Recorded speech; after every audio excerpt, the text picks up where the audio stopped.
Hello, and welcome to The Artist Pivot, a weekly conversation with artists about their current pivot, past pivots, and every pivot in between. I am your host, Ayana Major Bay, an actress who wants to educate, empower, and celebrate artists so they have no option but to thrive. On this episode, I am joined by Broadway and West End actress and now recording artist, Marisha Wallace. She is from North Carolina, lived in New York City for some time, and moved to London when the opportunity presented itself. She was in the original Broadway cast of Aladdin and Something Rotten, appeared as Effie White in Dreamgirls on the West End, and also originated the role of Becky in Waitress on the West End. She is signed to Decca Records and is now set to release her new album entitled Tomorrow on November 27th. We discuss how her first pivot of having vocal surgery before college actually set her on the path she was supposed to be on. How redirection may come in the costume of failure, but you have to trust your journey. And how once diversity becomes commonplace and not a trend, Black artists, especially Black women artists, will be seen for all they really are. Here's our conversation. Miss Marisha Wallace. Girl, how are you? I'm amazing. I'm excellent because, even in all this bad craziness, there's still some spots of amazing hope and dreams are still coming true in spite of everything. So I feel great. I know you do, girl. I've been on your Instagram. Y'all know this is my sister friend, Marisha.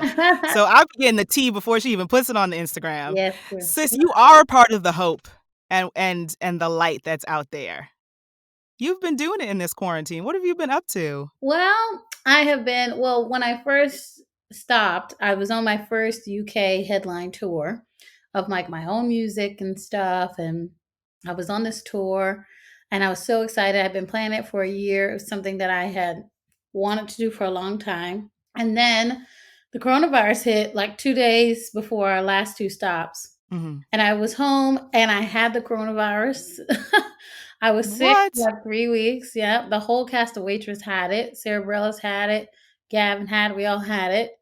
And I was just home, feeling helpless and sick and scared. And I was like, what can I do when I feel that way? And it's music. That's all that I turned to. So I started recording in my house. I recorded a gospel version of Annie in my living room. And now it's taken on this whole new life. It just has become the official song of the US Open 2020.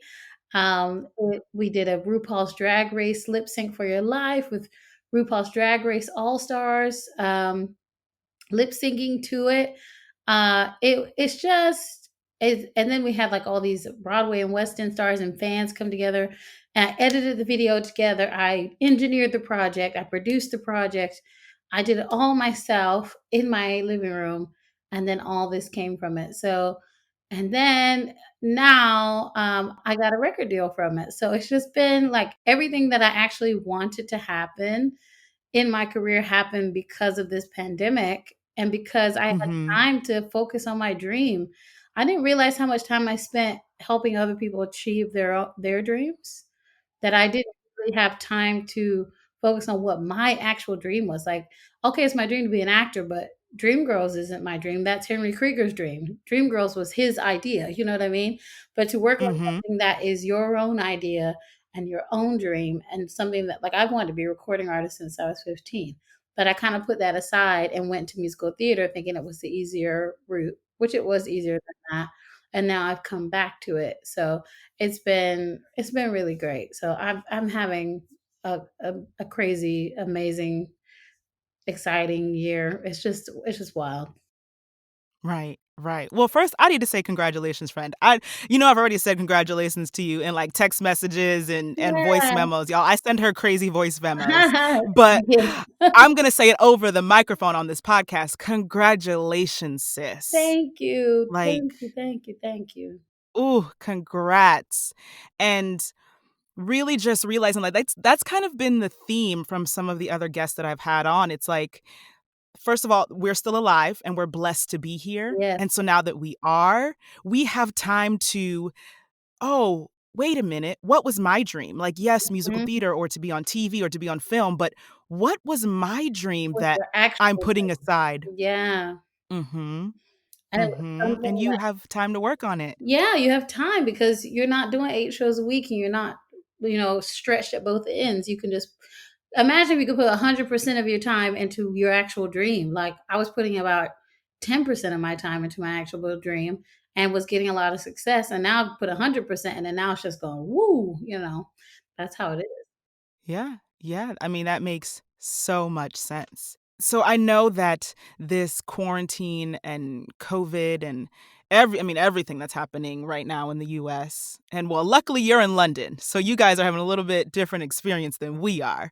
But in the US, there's so much happening. And as artists, this isn't the first time we've had to pivot in our lives. Like, yes, the pandemic is forcing us to pivot, but there are times that we just have to pivot in general in our daily lives while we're in a show, while we're with a cast, whatever it may be. And so, what would you say were times that you've had to pivot before this? Well, I think my first time I had to pivot was when I was waiting for a show to start. No, the first time I had to pivot, let's go all the way back. The first time I had to pivot was Mhm. when I was auditioning for schools because I was going to do music education and vocal performance. I Mhm. didn't even really know that you could be how to be a Broadway person. I didn't know that was like a thing or like how to do that. So I was just gonna do that to be a music teacher and vocal performance, and that's it. And then I found out I had to get vocal surgery the summer before I was supposed to go to school, and I didn't get accepted into the music program. So Mm. I had to get surgery. I was on vocal rest for 3 months. I was told my voice was never going to come back, and then it did come back. And then Mhm. then they were like, "Well, since you can't do the musical, the music program, you can do musical theater." And I was like, "Musical theater? Okay." That was my first pivot.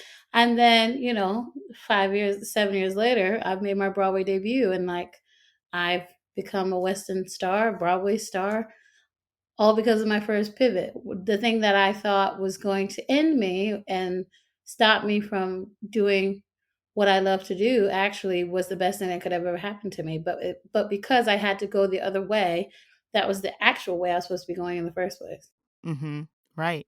So you got redirected in the way you were supposed to go. Yeah, I got redirected, but sometimes your redirection feels like failure, and Mhm. sometimes Mhm. redirection can come in the clothing of failure. And then you have to see that as a costume, and then you take the costume off and you're like, "Oh, that's what that really is. Oh, that was just pushing me into the right direction." Because what if I had been well? What if I had not had that cyst on my vocal cords? I would have been a music teacher somewhere in North Carolina, who knows? But because Mm. of this, I had to go the other way. So, I always say nothing is for nothing, and I always say trust the journey of your life because the journey that you're on, the things that happen, even the bad things are all leading you towards your purpose if you keep looking for it. Do you know what I mean? Mhm. So, Mhm. that was my first pivot, and that was a pretty strong pivot, but it was a good one. Right. And we do it just as artists. We have to pivot or we have to change because, for those who don't necessarily know our lifestyle, especially in regional theater, we move around a lot and we meet a lot of people and it's adapting or it's evaluating the situation and then adapting to it. You're working with a whole new group of people every couple of months if you're blessed to do that, and it's okay, let me learn these personalities and let me learn this show and do all of that. So we're constantly adapting and pivoting and reevaluating, and that's something that as artists we innately have. I mean, everything I've done has been a pivot, turn this way, pivot. It's been like a roller coaster. Um, just like job wise, I remember one time I had booked Book of Mormon, but there was 9 months in between before it started, Mhm. so I had to be a nanny for 9 months. So it Right. was like you just never know how it's gonna go. You just kind of have to go with it. And then even coming to London, I never, this was never even in my plan. It was never even in my, you know, idea of what I thought I would be doing or where I would be living. London was not even on the radar at all. And then when I got the opportunity to come here to do Dreamgirls, that was my pivot. And then I really took the pivot and ran the other way, like really, because I always thought, oh, I want to be a principal on Broadway, and that's it for me. And then I saw that Mm-hmm. there was something else out here. There's another place out here for me, a place where I can Mm-hmm. be fully myself and do everything. Because I remember in New York, I remember someone saying, I'll never forget, and it's someone very important. They were like, Marisha does too much. She's always doing too much. She can't focus on one thing. She's always doing too much. And then I found a place where I can do everything, anything that I want, Mm. as much as I want or as little as I want, and everything on a very high level and successfully. So sometimes the pivot is good because you need to go where your gifts and what you do is appreciated, and that's kind of where I am now. You're right. You're absolutely right. Taking the pivot and kind of running with it is what we have to do right now because our industry is shut down and it's, slowly slowly creeping back. But what would you say you would like to see change in our industry in the next couple years, once eventually theater's back and TV and film is fully back and all of that? What's the change you would like to see? The change I would like to see is diversity as commonplace and not as a trend. Like, Mhm. I shouldn't have to be excited that there is a Black Glinda. Like, that should just be Mhm. commonplace. Do you know what I mean? It shouldn't be Yeah. a pat on the back for something that you should have done 15 years ago. Like, it should Mhm. be, you can't get rewarded for something you should have already done. You know what I mean? So, Mhm. when but that's across the board in music, in theater, in film, and television. Like, it just needs to diversity across the board, like even size diversity, race diversity, female gender equality. The other thing that I really want is pay equality. That is the fight that Mhm. I'm fighting even more than the race one sometimes. But it all stems from racism as well. But like, my white female or white male counterparts, we're billed the same, we're doing the same thing. I'm getting a tenth of their pay. Like, what is Mm. that? You know what I'm saying? Like, we should be Right. getting paid for what we're worth. And now it's going to be tricky because of COVID. People are going to say, well, we can't afford to pay you that much, or we can't afford to. But we can't forget people do still have money. The corporations still have money, and we still need to Hello. be fighting for what we're worth. And I hope in the future that we can find more voices as well. I feel like we hear the same voices all the time speaking, but there are a lot Mhm. of other voices out there who have something to say. And it was Mhm. something that when I was negotiating my record contract and I was talking to, because I had a couple of labels who were, who wanted me. And it took like a couple of weeks for me to figure that out. And I kept saying, there is no Black Adele. There is no Black Celine Dion. There is no Black. We used to have Whitney. We used to have Mariah. We had Aretha all at the same time. And now it's like Mhm. there only can be one or two. And they don't have the mainstream success that they used to have. So for me, I want that to come back. I'm like, the women of color cannot just be Cardi B. Like, the reason why people get so mad at Cardi B is because she's all that is there. So back in the Mhm. day, we had the ones who did like sexy rap, and then we also had glamour divas, and we had singers, and we had, you know what I mean? You had a myriad of representation of women of color. But now Mhm. it's so one sided. All you see is twerking and rap. Of course you're gonna get mad. But because that's what I'm saying, like Cardi B, there is a place for Cardi B, but Cardi B doesn't represent everyone because there is no Right. diversity. It feels like she's everyone.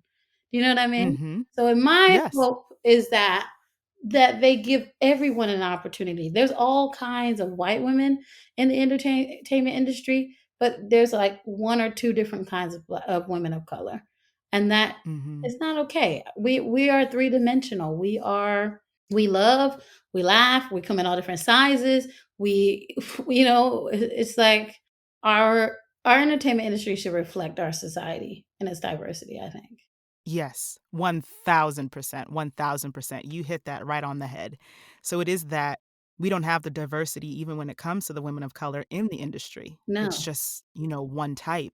So I'm so glad you mentioned Whitney and Mariah and Aretha, and it actually made me think of a conversation I had the other day with someone about how, the late 80s and the 90s, the Black sitcoms that were on that we grew up with and that are now on Yeah. Netflix. Shout out to Netflix. I just binge watching Moesha the other day. Yeah. But, like, that's what we grew up with, Yeah. and, like, why did it disappear? Something happened. I don't know. Something happened in the noughties, like in the late 2000s, where it just kind of just died. It was so Mhm. crazy. And it was all different types of families, Black families. It's Yes. like the ones in the hood, the ones who were affluent, the ones who, like in different parts of the country, like Southern ones, and it was all different kinds. And single women and like women who were married, like that's we don't see any of that now. It's like Mm-mm. a token Black friend, and that's it. And so I I really hope that this whole BLM movement, which is not just about police brutality, it's the main focus of it, but it's also about just seeing Black people for who they are. It's like I hate when Mhm. people say they don't see color. I'm like, please see my color. I want you to see me and not be scared. I want you to see Right. me and be like, wow, okay, this is something beautiful and glorious that I need to amplifying my voice, giving me the platform to say what I need to say. And that's Mhm. what is going to be the best thing that comes out of this.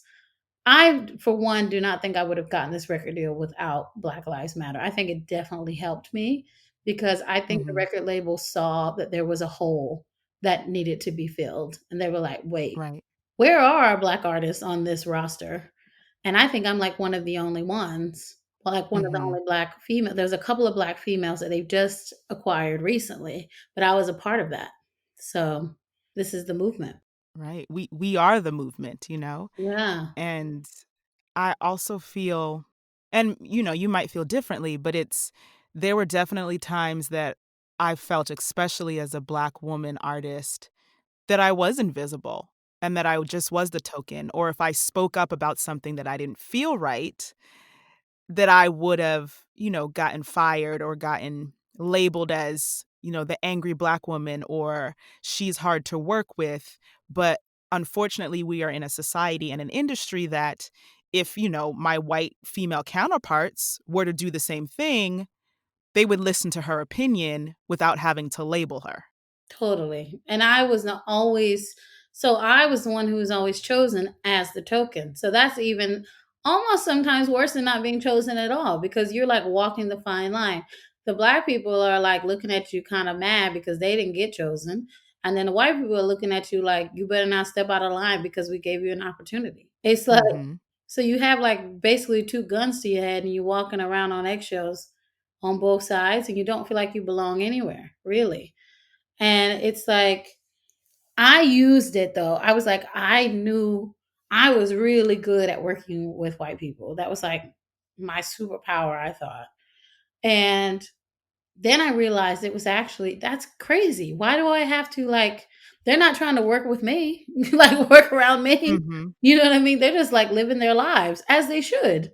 They're just Right. being who they are. Why am I having to change the pitch of my voice, not ask for things, never call out because I don't want to be seen as a problem? Even when I'm tired, broken, hurt, I won't call out. If there was like any problems with my wigs or anything like that, it was like I wouldn't say anything. It was just like you never felt like you just felt like that you were just happy to be there. They're just like, oh, well, you should just be happy you're here. Why would you complain Mhm. about anything? And I didn't, and I did it. I just kind of played the game and I got myself here. And then when all this Black Lives Matter thing happened, I was like, this is crazy. Like, what's happening? You just have Yeah. time. I think that's the thing. Everyone has had time to think and think about how they were treated and think about what they took and what they shouldn't have took. And now that I'm going into this new industry, I went into that with that fire of being like, I'm only going to take what I deserve. I'm only going to take, Mhm. and if that's not what you can give me, then you're just not for me. You know what I mean?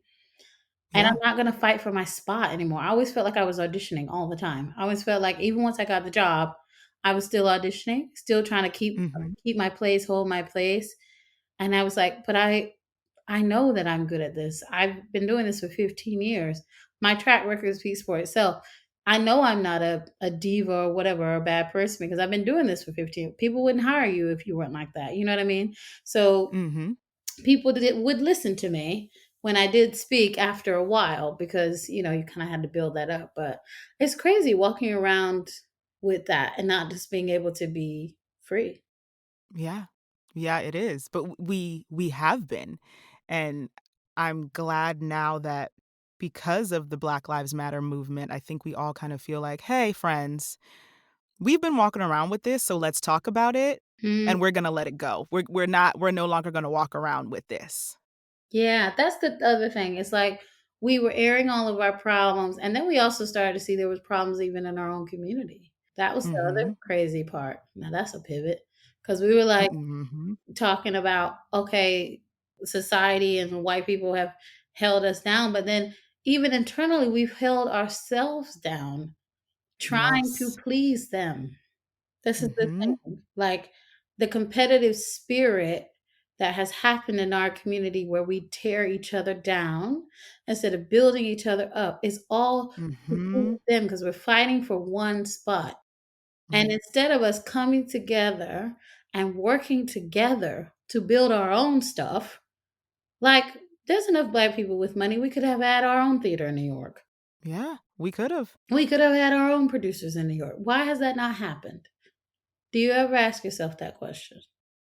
Yeah, all the time, actually. I wish I had the money to produce a Broadway show. That's one of my dreams now. Like, I've been putting that out into the universe, and it could be 20 years, who knows? But I'm like, yeah, I could be a producer on Broadway. Yeah, you could This be. could be a thing. And there's people already who have the money to do it. That's the crazy Mhm. part to me.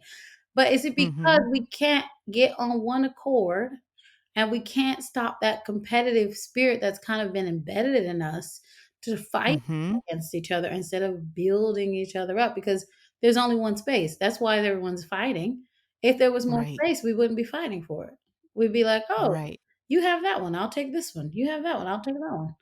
You know what I mean? Yes. So that's kind Yeah. of where we are. And I think if society starts to open up and make more space for us, and then I feel like we'll be able to help each other, because there'll be that competitive thing will be gone, because Mhm. there'll be more than one big black girl in the show. There'll be like two or three or whatever, or four or five or six, just like the white girls. There's like seven white girls. How is that possible? That always makes me laugh. I'm like, you have a brunette, a blonde, a this one, a that one, and this one, but there's only one black girl. That's it. Right. Right. But it's because that was the status quo, and so we have to dismantle that status quo. We do. It's time for us, and it's time for but it starts at the top. Like I've done lots of shows, and I've done a lot of shows from the very beginning, and I've been in all Mhm. those rooms, in the private room where it's before it even gets to AEA, before it gets anywhere. And it's the same 15 white men who are coming in to watch the presentation. Mhm. And there'll be a couple of women, and there'll be no black people. And those are the producers. Now, if there's no diversity there, why do we think there'll be any diversity on stage? Right. It starts at the top. So until Mhm. there's diversity there, because not only that, there are black people who have money to do this, but they won't even let them in the club. Bingo. There it There's is. a club of people who have been doing these shows and doing this stuff for years, and they keep the money all in that group of people, and they don't want to share it, and they trust those people, which I understand. Like if you're going into business with people, you want some people you trust, but Mhm. they're gonna have to open the gate. They're gatekeepers. This is what I kept telling the record label as well. I was like, you guys are the gatekeepers. You're the ones who have the keys to the gate to let us in or let us out. Mhm. And until they open the gate, it ain't gonna happen. It's just not gonna happen. But I think the public outcry is helping, because the people, that's where when people are paying to come see something and they're like, wait a minute, did we just do all these protests and marches for nothing and all these casts are still white? Mm-hmm. So Right. people are gonna be I think it's gonna be about holding people accountable now. Yeah. Yeah, it definitely is. And not being afraid to say something to hold someone accountable. Like, we can go back and talk to our Black friends and colleagues about, well, can you believe this? They didn't do this, they didn't do that. But now it's like, no, no, I'm going to say it to your face. Mhm. Okay, wait a minute. There's no diversity here. There's no diversity on your producing team, your creative team. Okay, no, nuh-uh. We got to fix this. Wow. And also, like, there was this thing about with the ensemblists that was so bold of them to be like, "There's no black people in this in any of the lead parts in your cast," and call them out. And that was white Mm, people who did that. And I was like, mm-hmm. if you're an ally, that's how you do it. Because an Right. ally needs to be willing to lose something. Mm-hmm. If you're an ally, you can't be afraid to lose something to win a bigger goal. Right. And Well, because you also know you'll benefit. yeah, This benefits everybody. it benefits everyone. And also, what do you have to lose? Like, if Mm-hmm. you're in a position of power and you can help someone else, it's only going to come back to you in karma. It's going to come back to you in those people being like, look, I will support you because you supported me. Mm-hmm. Yes, that's so true. And so, with that, what would you say right now to artists who are having a hard time pivoting?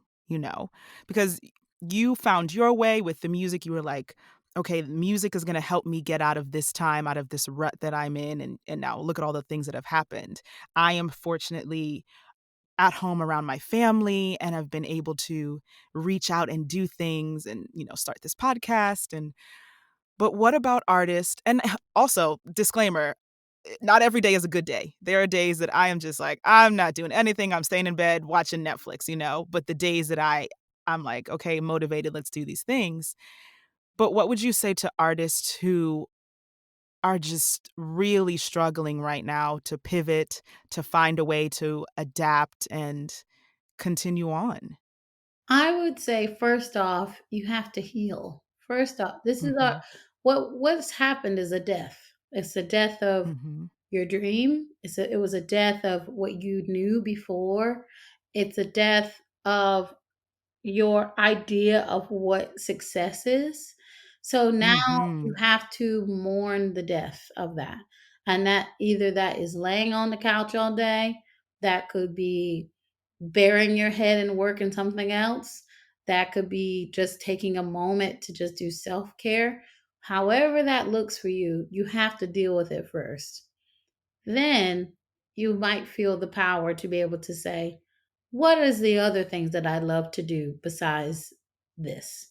And if you can't think of anything right now, do something that is in the same world and has that same feeling that you get from it. Do you know what I mean? Mhm. Like most Yeah. times when we sing or perform, it's because we get that adulation, that feeling of like, oh, I made someone feel better, or I made someone's day, or people cheer for me. But people can cheer for you in many different ways, like Mhm. giving back, helping, like whatever other time. We have so many gifts, like especially theater people.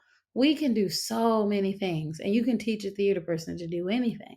So find that Mhm. thing that makes you want to get up in the morning. And what was making me get up in the morning was the fact that I could record and that I was in charge of my own dream. Like I could create, I could do things. But there were also days where I felt hopeless and I felt like, why is this happening to me? Like, what's going on?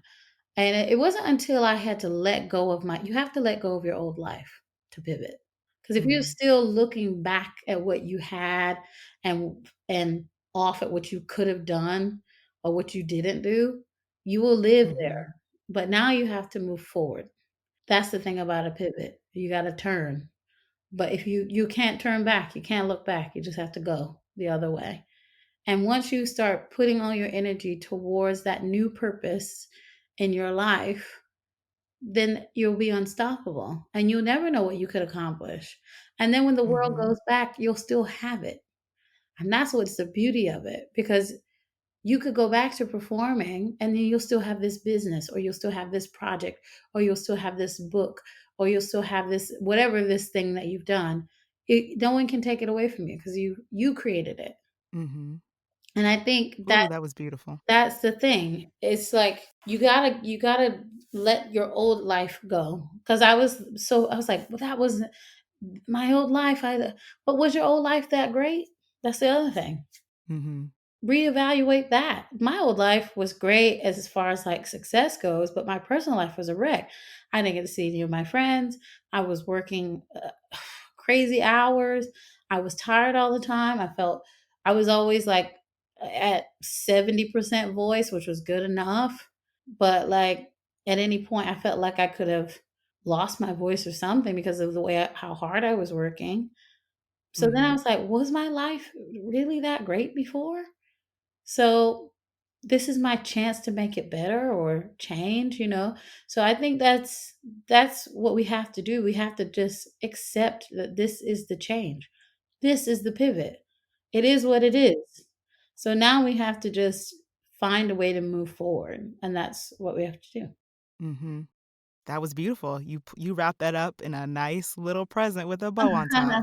That was perfect. So, Miss Wallace, Marisha, my sister friend, girl, thank you. You are busy, I know. So this little time I could grab with you, I was like, oh yes, come on, get on the microphone.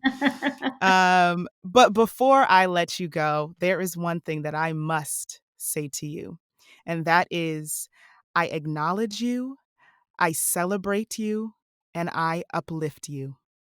Oh, thank you. I do the same for you too. Thank you, sis. Thank you so much. Marisha, thank you so much for sharing. Who knew that vocal surgery would set you on a path to being a Broadway and West End star and now fulfilling your dream of being a recording artist? We really do need to trust the journey of our lives, even when it might not make any sense. It may seem like we're failing, but we are simply being redirected to where we are meant to be heading. Ask yourself, what is the dream you want to focus on? Marisha, thank you again, and thank you for tuning in. I'll speak to you soon.